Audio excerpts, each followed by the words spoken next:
Salut à tous la Team OL. Quand même chaud pour Lyon Fan TV. Très heureux les gars de vous retrouver pour une nouvelle vidéo. Regardez, je suis sur cette belle place des Jacobins, magnifique place.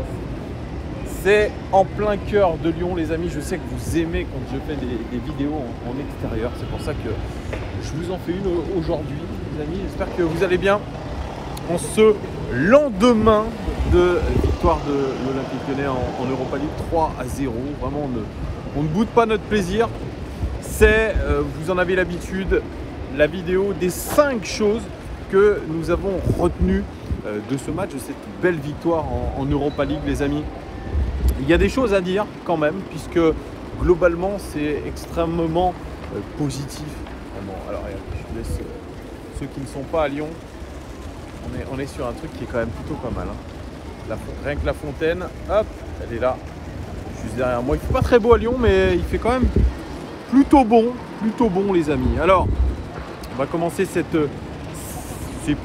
5 points avec le premier en question, qui est que l'Olympique Lyonnais fait un carton plein en Europa League. On est quand même sur un sans faute. On est sur 2 matchs. 2 victoires pour l'Olympique Lyonnais, 5 buts marqués pour nous, 0 encaissé, ça c'est vraiment top. On est sur un bon début de parcours en Europa League, ce qui est loin d'être le cas en championnat, puisque on va pas dire qu'on est dans le ventre mou, mais quasiment.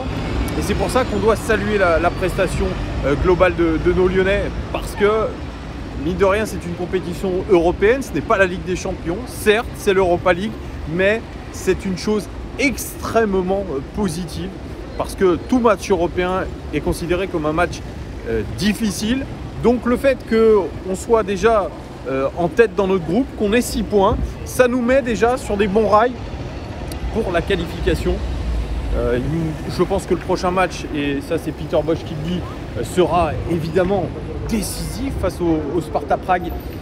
Si on fait un bon résultat là-bas, c'est-à-dire même une victoire au Sparta Prague, on pourra considérer largement les Gones que nous sommes qualifiés. On doit absolument être premier de notre groupe. C'est plutôt bien parti. Donc ne boudons pas notre plaisir les amis.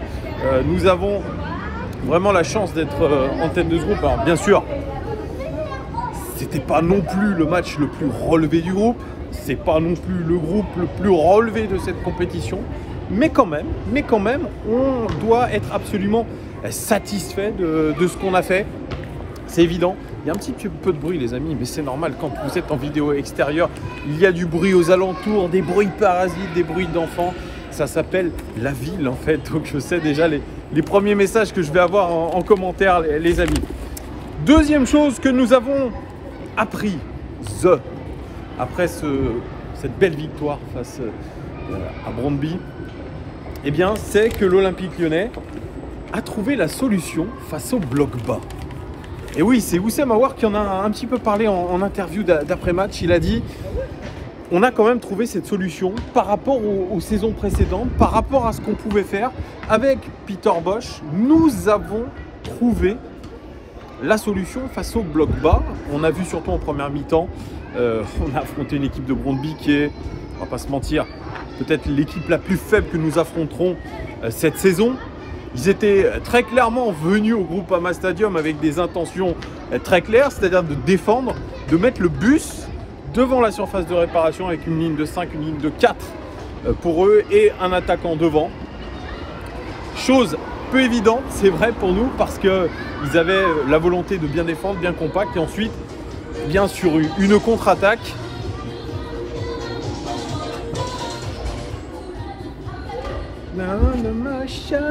voilà, je vous fais entendre un petit peu tout ça. C'est vrai que quand vous faites des vidéos en extérieur, les gens vous font des petits coups de pouce, c'est assez marrant, assez particulier. Il faut essayer de rester concentré aussi sur la vidéo. Oui, donc ils avaient une stratégie qui était très claire, c'est de nous mettre en difficulté en nous faisant finalement rester à 0-0 le plus longtemps possible et nous contrer à un moment donné, nous planter ce premier but. Finalement, face à une physionomie de match comme celle-là, il est important de pouvoir marquer en premier et assez vite. Chose qu'on n'a pas vraiment réussi à faire puisqu'on rentre au vestiaire à 0-0. Ils n'ont pas eu vraiment d'occasion. Ils ont eu l'occasion peut-être à un moment donné, peut-être sur quelques pertes de balles, de pouvoir aller très vite de l'avant. Chose qu'ils n'ont pas réussi à faire parce qu'il manquait très clairement de vitesse. Mais voilà, nous, en seconde période, on a réussi vraiment à être beaucoup plus incisif. Je dirais, deuxième mi-temps, c'est vrai qu'elle a permis d'ouvrir le score. Elle a permis aussi ensuite de dérouler, puisqu'on a ensuite mis 3 buts au final. Mais sur cette première mi-temps, on a eu quand même des occasions, même si ça faisait une possession plutôt stérile, où on faisait tourner le ballon face à un bloc bas. On a eu des attaquants, notamment Shaqiri, qui a encore une fois pas été terrible sur ce match-là. C'est le moins qu'on puisse dire qu'il y a eu des occasions. On a eu cette frappe sur le poteau de Paqueta aussi.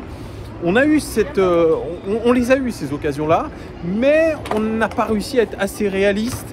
Peter Bosz disait que finalement, avec toutes les occasions qu'on avait eues en première mi-temps, le chemin du but allait s'ouvrir et ça a été un petit peu le cas en deuxième mi-temps, puisque on a réussi, grâce à notamment à Karl Toko Ekambi et Paqueta, à faire sauter le verrou de cette équipe de Brøndby, cette faible équipe de Brøndby. Donc on a réussi au final, en essayant de percuter pas mal sur les côtés, en mettant plus d'intensité, en essayant aussi, je dirais, de frapper de loin, à provoquer un petit peu cette chance et surtout être beaucoup plus réaliste, des choses qu'on a faites.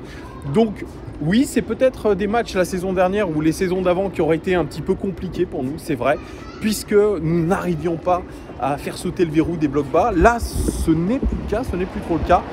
On a réussi quand même à être sérieux, à rendre une copie extrêmement positive. Donc ça, c'est plutôt cool. Et je rejoins un petit peu la phrase du Sémar qui dit que contre les blocs bas, on essaye d'être un peu meilleur, d'être un peu plus réaliste, de trouver des solutions, parce qu'on a régulièrement affronté cette saison des équipes qui étaient à 5 derrière. Et donc quand vous avez des équipes à 5 derrière et qui défendent compact, il faut absolument trouver les solutions. C'est le lot de toutes les équipes qui veulent avoir la possession, qui veulent être dominantes. On a eu à un moment donné, je crois, quelque chose comme 74% de possession. C'est énorme. C'est énorme. Et ça, il faut pouvoir le convertir. Et chose qu'a vraiment réussi à faire l'Olympique Lyonnais d'une fort belle manière, les amis. Troisième chose que nous avons apprise de ce match contre Brøndby, c'est que Paqueta, en numéro 9, c'est une vraie bonne option. Et oui, il y avait pour notre ami Peter Bosz des problèmes, puisque ni Dembélé ni Slimani, nos attaquants de pointe, n'étaient disponibles pour ce match. Et il fallait trouver une solution qui sera probablement sur le moyen terme, puisque les joueurs sont blessés. A priori, c'est pas trop grave pour Slimani, beaucoup plus pour Dembélé. Donc il fallait trouver absolument une solution pour remplacer dans ce 4-2-3-1, dans ce 4-3-3, si on prend les choses comme ça, trouver l'attaquant de pointe, l'attaquant pivot, l'attaquant de relais, et qui de mieux que Paqueta pouvait réaliser cette chose-là, puisque Paqueta, vous le savez, c'est notre homme à tout faire, c'est celui qui est peut-être aujourd'hui dans le groupe lyonnais le plus doué techniquement, et ça a été une vraie réussite. Ça a été une vraie réussite parce qu'il a rempli ce rôle, évidemment, d'une manière, je dirais pas exceptionnelle non plus. Il l'a fait avec, je dirais, la manière quand même. Il a été très précieux. Et ça, c'est quelque chose qu'a noté Peter Bosz quand même. Il a dit, ce que j'ai aimé de Paqueta et qui pourra être pérennisé, c'est le fait qu'il est capable de garder le ballon dos au but, et pour un attaquant, c'est quelque chose de très précieux. Je suis d'accord avec lui, il a cette capacité, Paqueta, à bien conserver le ballon dos au but. Il est aussi capable, Paqueta, de récupérer beaucoup de ballons de la tête. Il a, je crois, gagné 3 duels aériens, dont le premier but, c'est une déviation de la tête pour Karl Toko Ekambi dans la surface de réparation. Donc, il en est capable de tout ça. Il a eu cette occasion sur le poteau. Il est intéressant dans ce rôle-là. C'est pas une nouveauté, c'est quelque chose qu'il a eu à faire par le passé. Le dernier match contre Lorient, il a fini en position d'avant-centre et ça s'est plutôt bien déroulé. Donc c'est une bonne option. C'est un garçon, je crois qu'il a eu quelque chose, il est sorti à la 82e, il a eu quelque chose comme 67 ballons, donc c'est plutôt pas mal. 4 passes clés pour lui, bien sûr c'est plus facile d'avoir 4 passes avant un tir quand vous avez 30 tirs dans la rencontre que quand vous en avez que 10, c'est vrai. Mais il a été capable de faire jouer ses partenaires, de créer des occasions, de se créer des occasions. Et franchement, même si je suis un petit peu comme vous, je préfère un Paqueta plus en tant que numéro 10 que numéro 9, mais c'est pas déconnant. Et c'est peut-être quelque chose qui peut donner des idées à Peter Bosz pour peut-être pérenniser cette chose-là si on était amené à avoir d'autres problèmes dans ce secteur. En tout cas, Paqueta, c'est un joueur qui aujourd'hui rayonne parce qu'il a une polyvalence absolument magnifique, que c'est un joueur qui sait tout faire, que c'est un joueur qui a une palette technique absolument magnifique aussi. Donc moi, franchement, je vous le dis très très honnêtement les amis, Paqueta aujourd'hui c'est notre meilleur joueur. Je ne trahis aucun secret en le disant. Aujourd'hui c'est la vraie bonne surprise et je dirais même que c'est dans un autre style le remplaçant de Memphis Depay. Je ne sais pas, je crois qu'il n'est peut-être pas meilleur buteur, mais en tout cas il a un nombre de passes décisives qui est assez intéressant aussi. Donc vraiment Paqueta en numéro 9, c'est un grand oui les amis. Quatrième chose que nous avons apprise de cette victoire contre Brøndby, c'est que Karl Toko Ekambi, encore et toujours, est un impact player. Lui, pour le coup, c'est notre meilleur buteur, je crois, cette saison. Sur les deux derniers matchs, enfin sur les deux premiers matchs, surtout d'Europa League, il en est à 2 buts, 3 buts et une passe décisive, quelque chose comme ça. Oui, je vous disais, Karl Toko Ekambi, hier, sur ce match, il est impressionnant par son volume de jeu, par sa capacité aussi d'élimination. Très intéressant sur cette faculté qu'il a malgré tout à être décisif devant la cage. On l'a souvent raillé, Karl Toko Ekambi, on a souvent été difficile avec lui. Moi je l'étais peut-être moins que certains supporters, mais en tout cas Karl Toko Ekambi, la chose vraiment qu'on peut dire de lui, c'est que c'est un garçon qui se crée des occasions, qui est constamment un danger pour l'équipe adverse et qui, quand il se remet la tête à l'endroit, quand il est en confiance, eh bien, il est hyper létal devant la cage. Il est dangereux, Karl Toko Ekambi. Et en plus de ça, c'est un joueur intelligent. Et sur le troisième but, c'est-à-dire la tête de Houssem Aouar, on peut saluer aussi, puisque la prestation et ce premier but de la saison pour Houssem Aouar est quand même mérité, largement mérité par rapport à toutes les occasions qu'il s'est procurées. Mais sur cette percussion sur le côté droit et cette capacité aussi à centrer, eh bien, montre que Karl Toko Ekambi peut être cet ailier de débordement que nous recherchions tant dans le système de Peter Bosz. Quelque chose qui est important pour la philosophie de jeu de Peter Bosz.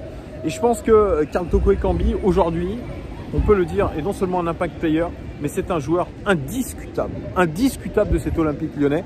Je pense qu'on peut le dire très honnêtement. C'est un garçon qui est loin de décevoir.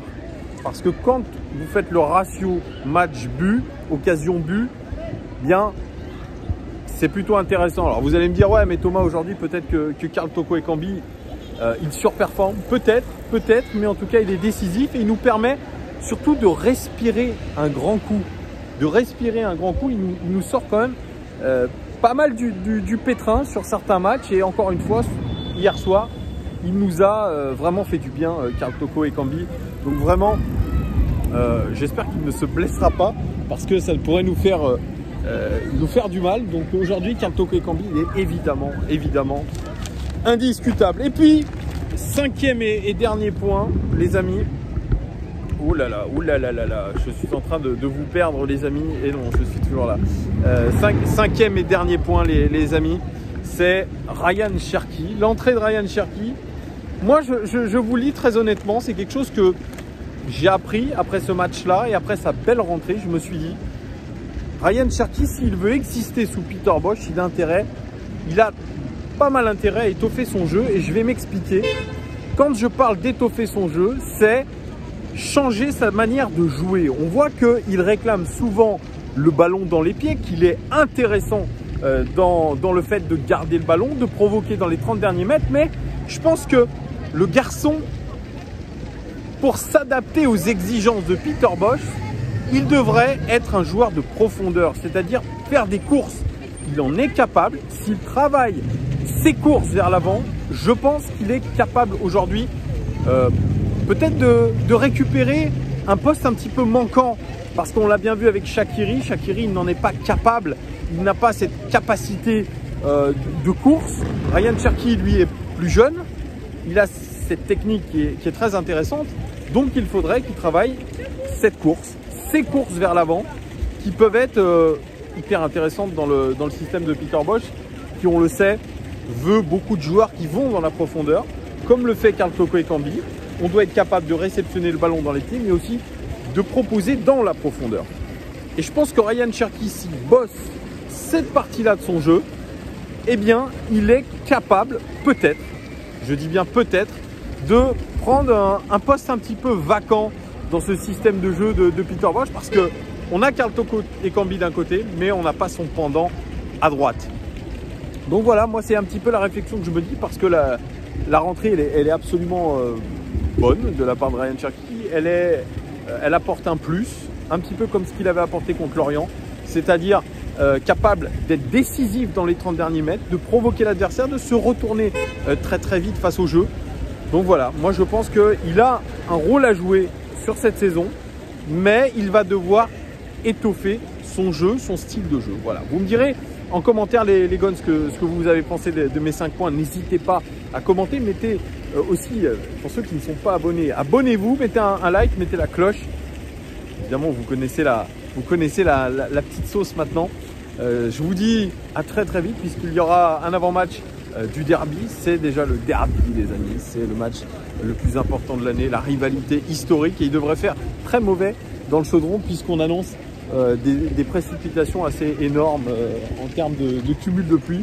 Donc voilà, les Guns, je vous souhaite une très bonne journée, une très bonne après-midi, une très bonne matinée. Je ne sais pas à quelle heure vous m'écouterez. Donc je vous dis à très très vite, les Guns. Passez du bon temps et allez l'OL. Ciao!